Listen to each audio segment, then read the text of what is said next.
समस्या आम जीवन में बिना कारण आसी न थाए। समस्या आसवा यह इशारा करि थाए कि आमे आमर जीवन में एबे बहुत किछि बदलैबार अछि। नमस्कार बंधुगण, आपण माननकु आमर एही चैनल को स्वागत।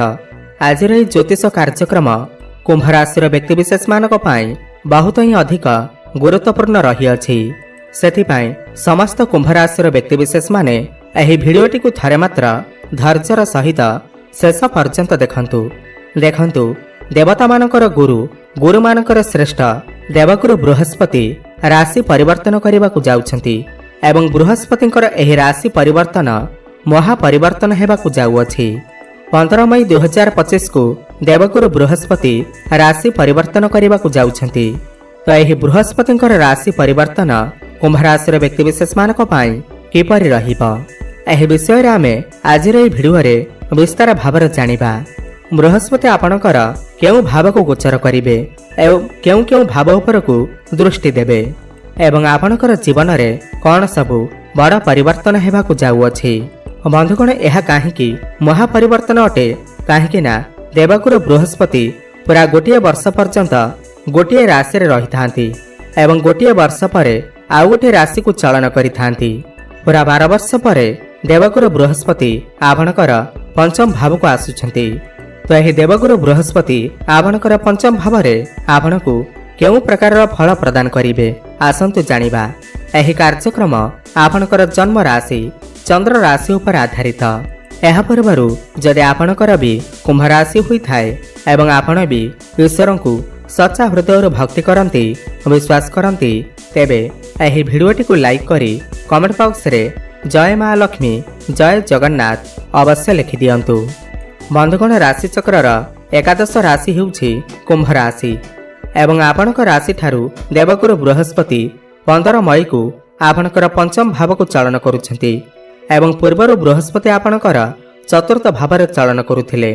तो 15 मई को आपणकर पंचम भाव को चलन करिवे एवं पंचम भाव रे बसी आपणकर नवम भाव माने भाग्य भाव को देखिबे एवं आपणकर एकादश भाव माने लाभर भाव को देखिबे। यह सहित आपणकर लग्न को भी देखिबे।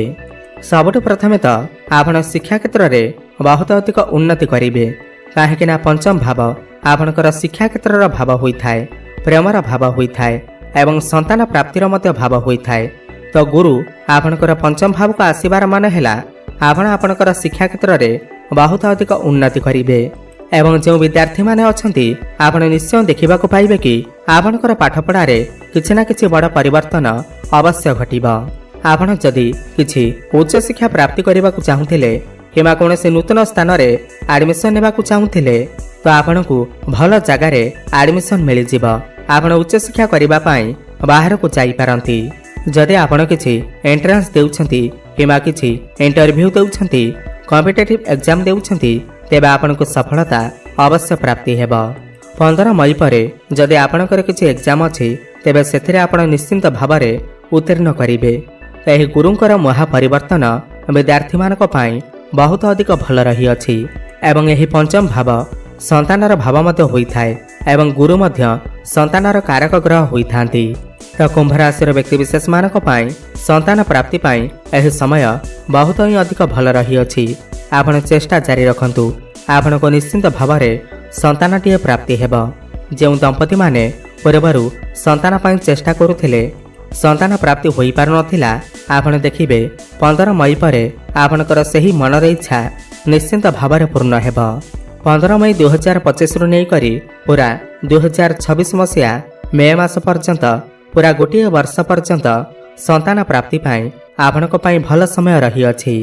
देखंतु आपणक राशि रे बृहस्पति आपणकर द्वितीय एवं एकादश भाव माने लाभ भावर स्वामी होई करी आपणकर पंचम भाव रे अछंती एवं आपणकर एकादश भाव को देखुछंती। बंधुगण, मु आपनको गोटे कथा कहिबी, पूरा 12 वर्ष परे गुरु आपणकर पंचम भाव को आसीछंती। यह आपण मानक पई सुवर्ण सुजोग अटे। शास्त्र रे कहा जायछि कि पंचम भाव रे बृहस्पति बसिबार माने हैला आपण माटी को धरिले भी सुना पालटि जाई थाए। तो एमिति सुजोग को हाथ छड़ा करंतु नाही।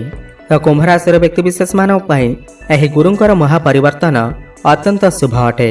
देखंतु गुरु एठारे बसी आपणकर भाग्य भाव ଲାଭ ଭାବ ଏବଂ ଧନର ଭାବକୁ ଦେଖୁଛନ୍ତି। ଏକାଦଶ ଭାବକୁ ଦେଖିବାର ମାନେ ହେଲା ଆପଣଙ୍କୁ ଆକସ୍ମିକ ଧନ ପ୍ରାପ୍ତି ହୋଇପାରେ। ଆକସ୍ମିକ ଭାବରେ ଯେଉଁ ବ୍ୟକ୍ତିବିଶେଷମାନେ ସେୟାର ମାର୍କେଟ, ଷ୍ଟକ୍ ମାର୍କେଟ ଏବଂ ଟ୍ରେଡିଂରେ କାମ କରୁଛନ୍ତି ସେମାନଙ୍କୁ ଆକସ୍ମିକ ଲାଭ ପ୍ରାପ୍ତି ହୋଇପାରେ। ଏବଂ ଏକାଦଶ ଭାବ ଇଚ୍ଛା ପୂର୍ତ୍ତିର ଭାବ ହୋଇଥାଏ। ଦୀର୍ଘଦିନ ଧରି ଆପଣଙ୍କର ମନରେ ଯଦି କିଛି ମନୋକାମନା ରହିଥିଲା, ଆପଣ କିଛି ବଡ଼ କରିବାକୁ ଚାହୁଁଥିଲେ, ବଡ଼ ଇନଭେଷ୍ଟମେଣ୍ଟ କରିବାକୁ ଚାହୁଁଥିଲେ, ବଡ଼ କାର୍ଯ୍ୟର ଆରମ୍ଭ କରିବାକୁ ଚାହୁଁଥିଲେ, ତାହେଲେ ନିଶ୍ଚିନ୍ତ ଭାବରେ କରନ୍ତୁ। ସମୟ ଆପଣଙ୍କ ସହିତ ଅଛି। ଆପଣଙ୍କୁ ନିଶ୍ଚିନ୍ତ ଭାବରେ ସମସ୍ତ କ୍ଷେତ୍ରରେ ସଫଳତା ପ୍ରାପ୍ତି ହେବ। ଆପଣଙ୍କୁ କିଛି ନା କିଛି ଖୁସି ଖବର ଅବଶ୍ୟ ପ୍ରାପ୍ତି ହେବ। ଦେଖନ୍ତୁ, ଆଗାମୀ 1 ବର୍ଷ ଭିତରେ ଆପଣ କିଛି ନା କିଛି ବଡ଼ କାର୍ଯ୍ୟର ଆରମ୍ଭ ନିଶ୍ଚିନ୍ତ ଭାବରେ କରିପାରନ୍ତି। ଆପଣ ଆପଣଙ୍କର ଜୀବନରେ ବହୁତ ଅଧିକ ଉନ୍ନତି କରିବେ। ଗୁରୁ ଆପଣଙ୍କର ଭାଗ୍ୟ ଭାବକୁ ମଧ୍ୟ ଦେଖୁଛନ୍ତି। ସମସ୍ତ କ୍ଷେତ୍ରରେ ଭାଗ୍ୟ ଆପଣଙ୍କର ସାଥ ଦେବ। କମ୍ ପରିଶ୍ରମରେ ଆପଣଙ୍କୁ ବହୁତ ଅଧିକ ସଫଳତା ପ୍ରାପ୍ତି ହେବ। ଆଗାମୀ 1 ବର୍ଷ ଭିତରେ ଆପଣ ବହୁତ ଅଧିକ ଧାର୍ମିକ ଯାତ୍ରା କରିପାରନ୍ତି। ଆପଣଙ୍କର ମନ ଧର୍ମ ଆଡ଼କୁ ଅଗ୍ରସର ହୋଇପାରେ। ଆପଣ କିଛି ପ୍ରପର୍ଟି, ଭୂମି, ଜମି କିମ୍ବା ନୂତନ ଗୃହ ଇତ୍ୟାଦି ନିର୍ମାଣ କରିପାରନ୍ତି। କିଛି ଯାନବାହନ ମଧ୍ୟ କ୍ରୟ କରିପାରନ୍ତି। ବଡ଼ ଭାଇ ଭଉଣୀମାନଙ୍କ ସହିତ ଆପଣଙ୍କର ସମ୍ପର୍କ ବହୁତ ଅଧିକ ଭଲ ରହିବ। ପିତାଙ୍କର ସ୍ୱାସ୍ଥ୍ୟରେ ଯଦି କିଛି ପୂର୍ବରୁ ସମସ୍ୟା ଲାଗି ରହୁଥିଲା, ତାହା ମଧ୍ୟ ଦୂର ହୋଇଯିବ। ପିତାଙ୍କ ସହିତ ଆପଣଙ୍କର ସମ୍ପର୍କ ବହୁତ ଅଧିକ ଭଲ ରହିବ। ପିତା ଆପଣଙ୍କୁ ସମସ୍ତ କ୍ଷେତ୍ରରେ ସାହାଯ୍ୟ ସହଯୋଗ କରିବେ। ଏବଂ ଆଗାମୀ 1 ବର୍ଷ ଭିତରେ ଆପଣ ଆପଣଙ୍କର କ୍ୟାରିୟରରେ ମଧ୍ୟ ବହୁତ ଅଧିକ ଉନ୍ନତି କରିବେ। କୌଣସି MNC କମ୍ପାନୀରେ ଆପଣଙ୍କୁ ଜବ୍ ଅଫର୍ ମଧ୍ୟ ଆସିପାରେ। ଏବଂ ଯେଉଁମାନେ ବେକାରୀ ଥିଲେ, ଯେଉଁମାନଙ୍କ ପାଖରେ କିଛି ବି ରୋଜଗାର ନଥିଲା, ତ ସେମାନଙ୍କୁ ଆଗାମୀ 1 ବର୍ଷ ଭିତରେ ଅବଶ୍ୟ ହିଁ ଚାକିରିଟିଏ ମିଳିପାରେ। ଆପଣ ଚେଷ୍ଟା ଜାରି ରଖନ୍ତୁ। ଆପଣ ଯଦି ପୂର୍ବରୁ ଚାକିରି କରିଛନ୍ତି, ତ ଆପଣଙ୍କର ପ୍ରମୋସନ୍ ହେବାର ମଧ୍ୟ ଯୋଗ ବନୁଅଛି। ସମାଜରେ ଆପଣଙ୍କର ମାନ ସମ୍ମାନ ବଢ଼ିବ, ପ୍ରତିଷ୍ଠା ବଢ଼ିବ, ଲୋକ ସମ୍ପର୍କ ବଢ଼ିବ। ଦେଖନ୍ତୁ, ଗୁରୁ ଆପଣଙ୍କର ପଞ୍ଚମ ଭାବରେ ବସି ଆପଣଙ୍କର ଧନ ଭାବକୁ ମଧ୍ୟ ଦେଖୁଛନ୍ତି। ତ ଧନ କମାଇବା ପାଇଁ ନୂଆ ନୂଆ ରାସ୍ତା ଆପଣଙ୍କୁ ମିଳିଯିବ। ବିଭିନ୍ନ ସ୍ରୋତରୁ ଆପଣଙ୍କୁ ଧନ ପ୍ରାପ୍ତି ହେବ। କୌଣସି ଗୁପ୍ତ ଧନ ମଧ୍ୟ ଆପଣଙ୍କୁ ପ୍ରାପ୍ତି ହୋଇପାରେ। ଅଟିକି ରହିଯାଇଥିବା ଧନ ମଧ୍ୟ ଆପଣଙ୍କୁ ପ୍ରାପ୍ତି ହୋଇପାରେ। ଘର ପରିବାରରେ ହସଖୁସିର ଲହରୀ ଲାଗି ରହିବ। ଘରକୁ କୌଣସି ନୂତନ ଅତିଥି ମଧ୍ୟ ଆସିପାରନ୍ତି। ଏବଂ ଆଗାମୀ 1 ବର୍ଷ ଭିତରେ ଆପଣ ଧନ ଅଧିକ କମେଇ ପାରିବେ ଏବଂ ପଇସା ମଧ୍ୟ ଆପଣ ସଞ୍ଚୟ କରିପାରିବେ। ଆପଣଙ୍କର ଡେଲି ଇନକମ୍ ମଧ୍ୟ ବଢ଼ିବ। ଆଉ ଗୋଟିଏ କଥା, ଗୁରୁ ଆପଣଙ୍କର ପଞ୍ଚମ ଭାବରେ ଅଛନ୍ତି। ପଞ୍ଚମ ଭାବ ଆପଣଙ୍କର ପ୍ରେମ ଜୀବନର ଭାବ ହୋଇଥାଏ। ତ ପ୍ରେମ ଜୀବନରେ ଆପଣଙ୍କୁ ସଫଳତା ପ୍ରାପ୍ତି ହେବ ଏବଂ ଖାସ୍ କରି ଆପଣଙ୍କର ଭଲ ପାଇବା ବିବାହର ରୂପ ମଧ୍ୟ ନେଇପାରେ। ଏବଂ ଯେଉଁମାନଙ୍କର ବିବାହ ହୋଇନାହିଁ, ବିବାହ ଫିକ୍ସ ହୋଇପାରୁନାହିଁ, ବିବାହ ଭାଙ୍ଗି ଯାଉଛି, ତ ବିବାହ ବୟସ ହୋଇଥିଲେ ଏହି ଆଗାମୀ 1 ବର୍ଷ ଭିତରେ ଆପଣଙ୍କର ଘରକୁ ବିବାହ ପ୍ରସ୍ତାବମାନ ଆସିପାରେ ଏବଂ ବିବାହ ମଧ୍ୟ ଫାଇନାଲ ହୋଇପାରେ। ପ୍ରେମ ଜୀବନରେ ମିଳନର ସୁଖ ଆପଣଙ୍କୁ ପ୍ରାପ୍ତି ହେବ। ଭ୍ରମଣ ସୁଖ ଆପଣଙ୍କୁ ପ୍ରାପ୍ତି ହେବ।